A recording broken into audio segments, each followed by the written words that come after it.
विद्यार्थी मित्रांनो, सह्याद्री ट्युटोरियल्समध्ये तुमचं स्वागत आहे. तुम्हाला तुमची मानसिकता बदलावी लागेल. यश मिळवायचं आहे ना, तुम्हाला तुमचा माइंडसेट, मानसिकता बदलावी लागेल. कुठली मानसिकता आहे? काय चुकतंय आपलं? सांगतो. अभ्यास मी करतोय. इनिशियली जोरात अभ्यास करतोय. पण परीक्षा जवळ आली ना, की मी स्वतःहून तणाव क्रिएट करतोय. काय? माझं होईल का? मला जमेल का? अरे, अजून एवढा पोर्शन राहिलाय. तू एवढा पोर्शन केलाय आणि एवढा राहिलाय त्याच्या तणावात, जे केलंय त्याचं पण नुकसान करतोय. ही मानसिकता बदला. दुसरी महत्वाची गोष्ट, कुठल्याही टॉपिकची टेस्ट ॲट एनी टाईम कधीही दिली तर तुम्हाला ती जमली पाहिजे. नाही मला अजून रिव्हिजनला वेळ पाहिजे. नाही केलाय तुम्ही अभ्यास, अशी मानसिकता पाहिजे. का नाही? मी केलंय ना अगोदर. सॉलिड स्टेट हा पहिला टॉपिक आहे. तुम्ही अगोदरच एप्रिलमध्ये केलाय ना, मग कशाला त्याची सारखी रिव्हिजन करावी लागते? मला येतंय. द्या पेपर मी कुठलाही सोडवतो. अशी स्ट्राँग मानसिकता बनवा. आणखीन काय होतं, की एक्झामला जाताना सुद्धा, "अरे, मी केलेले प्रश्न येतील का?" येणार ना. तू सगळाच अभ्यास केलाय ना, मग त्यातलेच प्रश्न येणार आहेत. स्वतःला खंबीर बनवा. मी तुम्हाला सांगतो. काय माहितीये का? आपलं मन जे आहे, पॉझिटिव्ह अफर्मेशन क्रिएट केलं पाहिजे. निगेटिव्ह कशाला विचार करताय? मी छान अभ्यास केलेला आहे आणि मी जे केलंय ना, तेच परीक्षेत येणार आहे. मी यश मिळवणारच आहे आणि मला ते जमणार आहे, कारण मी प्रामाणिकपणे काम करतोय. कायम पॉझिटिव्ह अफर्मेशन्स द्या. तणाव क्रिएट करू नका. बिलकुल क्रिएट करू नका. आता होतंय काय बघा, लक्षात घ्या. पॉझिटिव्ह अफर्मेशन दिवसाच्या सुरुवातीची 10 मिनिटं. उठल्या-उठल्या अंघोळ करून झालं, देवपूजा करत असेल तर उत्तम म्हणूया आपण. तिथे बसून थोडंसं एक 5 मिनिटाचं अफर्मेशन. नंतर प्रामाणिक कष्ट करायचं लक्षात घ्या. म्हणजे तुमच्या डोक्यात आलं असेल, की एक अभ्यासाचं शेड्यूल पाहिजे. मग मी काय म्हणतो टाईम टेबलचा व्हिडिओ तर तुम्ही बघितलाच आहे लक्षात घ्या. मग टाईम टेबल कसं शेड्यूल काय करायचं तुम्हाला माहितीच आहे. मेन पॉइंट काय? की अभ्यास करत असताना अगदी छोट्या-छोट्या गोष्टींचा विचार केला पाहिजे. आता मी सांगतो. आता बघा मी गंमत सांगतोय तुम्हाला. आता शांतपणे म्हणाल तुम्ही काय लिहिलंय फळ्यावर? 20/20 ओके. अ, माझा एक मित्र आहे विट्याचा. त्याचा मुलगा एक्स्ट्राऑर्डिनरी हुशार आहे बरं का लक्षात घ्या. एक्स्ट्राऑर्डिनरी हुशार आहे. ठीक आहे. आणि त्यानं त्याचं की नाही काही पेपर्स माझ्याशी त्याची वही माझ्याशी डिस्कस केली होती. मी दाखवले होते. त्याची वही मी बघितली बरं का. तिथं मला एका ठिकाणी 20/20 केलेलं दिसलं. बघा एक्स्ट्राऑर्डिनरी स्टुडंट आहे आणि 20/20 काय लिहिलंय 40. मी म्हणलं जरा विचार करूया आणि मी माझ्या 10च्या बॅचमध्ये पण विचारलं. म्हटलं मला एकदम लगेच उत्तर पाहिजे हां, पटकन उत्तर पाहिजे म्हटलं आणि विचारलं 20/20 40चं आन्सर आलं. म्हणजे म्हणायचंय काय मला म्हणायचंय बघा लक्षात घ्या, की हा काय प्रकार आहे? सांगतो. विषय तर आपला माइंडसेटचा झाला होता. हे काय चाललंय? तर क्लिअरली सांगतो. तुम्ही थकलेला असाल बघा मी काय म्हणतोय, तुम्ही थकलेला असाल तर अशा चुका होतात म्हणजे फटीगमुळं म्हणूया आपण. मग आता काय होतंय, की मला 3 तास जमेल का? मला सगळं आठवेल का? अरे बापरे! सगळे टॉपिक करायचेत. तणाव येतोय? घ्यायचा नाही बिलकुल. आणि ते पोर्शनबद्दल जरासं बोलू रे आपण पोर्शनबद्दल. का तुम्हाला असं वाटतं, की माझा पोर्शन अजून झालाच नाही?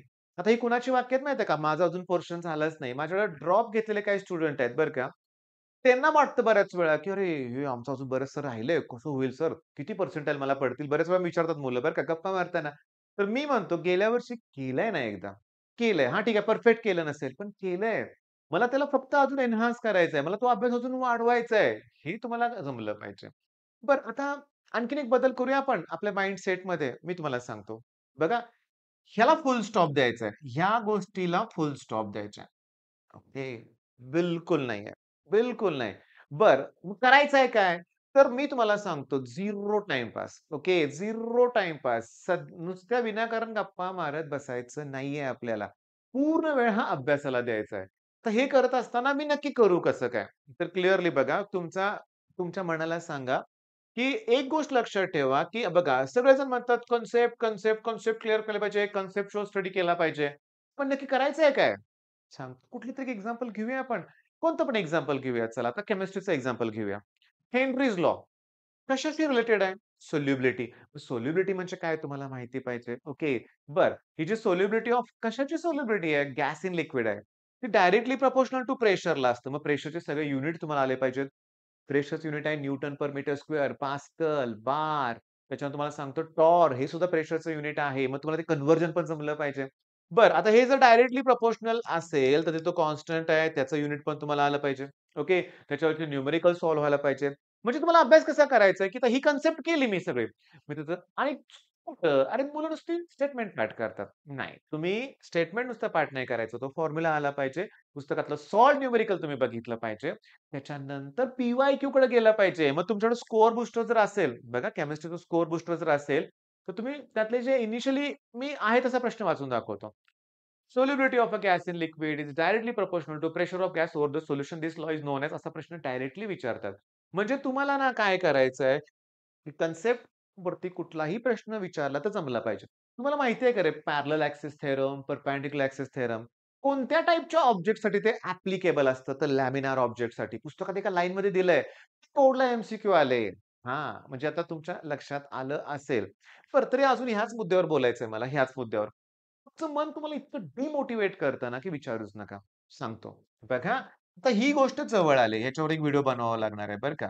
ही गोष्ट जवळ आलेली आहे. जे पहिला अटेम्प्ट. मग द्यायचा का नाही द्यायचा? मी म्हणतो द्यायचा. मग लगेच एक स्टुडंट म्हणला, "सर आपण तर फक्त एम-एच-टी, सी-ई-टीची प्रिपरेशन करतोय. जे-ई-ची तयारी आम्ही काहीच केली नाही." मग तुझा रिझल्ट खराब लागल्यावर घरातले ओरडतील की.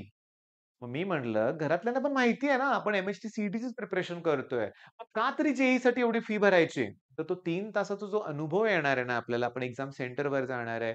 तिथं काय कुठल्या गोष्टी असतात, रूल्स कसे असतात, किती वेळेत पोहोचावं लागतं, तो एक अनुभव येईल ना तुम्हाला लक्षात घ्या. बरं सेंटर तुम्हाला काय घराच्या जवळचं मिळणार आहे का? नाहीये. मग तिथं पोहोचायला किती वेळ लागतो काय? तो अनुभवच महत्वाचा आहे. मग तो अनुभव तो येण्यासाठी जे-ई-चा अटेम्प्ट द्यायचा आहे. भले त्यात कमी पर्सेंट आले होते, काही हरकत नाही. सेकंड अटेम्प्ट आपण देणार नाहीये जे-ईचा कारण आपल्याला सीईटीचे 2 अटेम्प्ट आहेत की पुन्हा आणखीन? बरं, आता आणखीन एक बरं का, सांगतो. माझ्याकडे एक स्टुडंट होती बरं का आणि 11th होती. चांगला परफॉर्मन्स होता. पण जेव्हा 12वी ती मुलगी माझ्याकडे आली पहिल्या दिवशी, बरोबर पालक पण होते. मला वाटलं सहज भेटायला आले असतील, तर नाही. पालकांनीच बोलायला सुरुवात केली. ते काय म्हटले, की "सर, नेक्स्ट इयर आम्ही स्टुडंटला लातूरला पाठवणार आहे." मी म्हटलं, "म्हणजे मला नाही कळालं." मग तेव्हा ते म्हणले मला, की "यावर्षी तिच्या बेसिक कन्सेप्ट सगळ्या क्लिअर करून 12वीचं. यावर्षी कसं प्रॅक्टिकलचा लोड आहे, सबमिशनचा लोड आहे. तर म्हणावी तशी नीटची तयारी करता येणार नाही. तरी देखील काय करणार आहे, की आम्ही तो पहिला अटेम्प्ट देणार. पण त्यानंतर मात्र आम्ही तिला नीटला लातूरला पाठवणार. का? त्यावेळेस कॉलेज नसणार आहे, प्रॅक्टिकल नाही. मध्ये फुल फोकसनं अभ्यास करेल. अरे अजून 12thला सुरुवात नाहीये. तोपर्यंत पालकांनी मानसिकता बनवली होती, की गॅपच घ्यायचा आहे. मग त्या मुलीने वर्षभर निवांत अभ्यास केला. काय आपल्याला रिपीटच करायचंय. हां, मी सांगू का? तिनं पहिल्या अटेम्प्टला माझ्या इथं जेवढा स्कोर केला, तेवढा स्कोर लातूरमधून झाला नाही. तिथं कमी स्कोर झाला.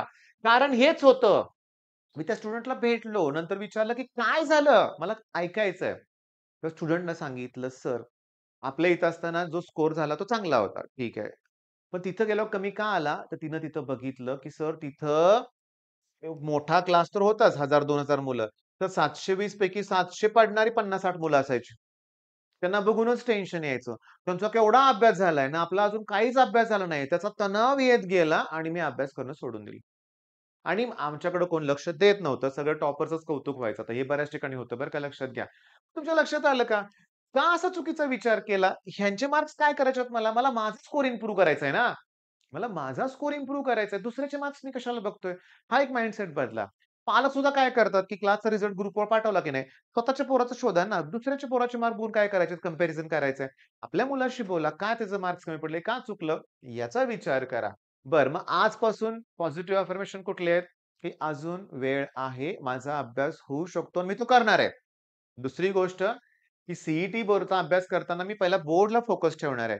बोर्डच्या कन्सेप्ट, बोर्ड पुस्तकात टेक्स्टबुकला फोकस ठेवणार आहे. मी टेक्स्टबुक मधले क्वेशन्स कंप्लीट केल्यानंतरच मी पी-वाय-क्यूला हात लावणार आहे. पी-वाय-क्यू घेत असताना 2025 चे 27 एप्रिल शिफ्ट 2 आणि ह्याचे प्रश्न बिलकुल करायचे नाहीयेत, कारण ती शिफ्टच रिपीट झाली होती. मार्क्स ॲप्लिकेशन, एक्झाम गोलमध्ये ते क्वेशन्स दिलेत ना, विथ प्रिंटिंग मिस्टेक घेतलेत त्यांनी. विथ मिस्टेक्स आहेत ते प्रश्न. तेव्हा तुम्ही सोडवताय आणि तुमचं उत्तर बरोबर आहे. पण तुम्हाला वाटतं काय, "सॉरी तू तू वेगळं दिलंय." कारण मी ते फेस करतोय. जेव्हा क्लासमधली मुलं सोडवतायत ना, तेव्हा घेऊन येतात, "सर मी हे सोडवलेलं चेक करा." मी म्हणतो, "अरे बरोबर आहे तुझं." मग ते म्हणतात, "सर इथं चुकीचं उत्तर दिलंय." 27 एप्रिल शिफ्ट 2 लक्षात ठेवा बरं का. बरं म्हणजे आता तुमच्या लक्षात आल्या सगळ्या गोष्टी. आजपासून एकच गोष्ट आहे, की मी टॉपर आहे.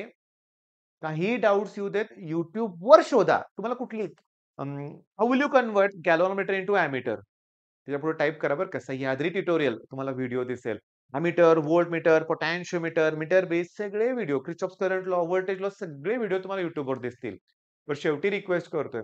चॅनल आपलं बेस्ट आहे. सबस्क्राईब करायला विसरू नका आणि Instaचं पेज पण फॉलो करा. All the best.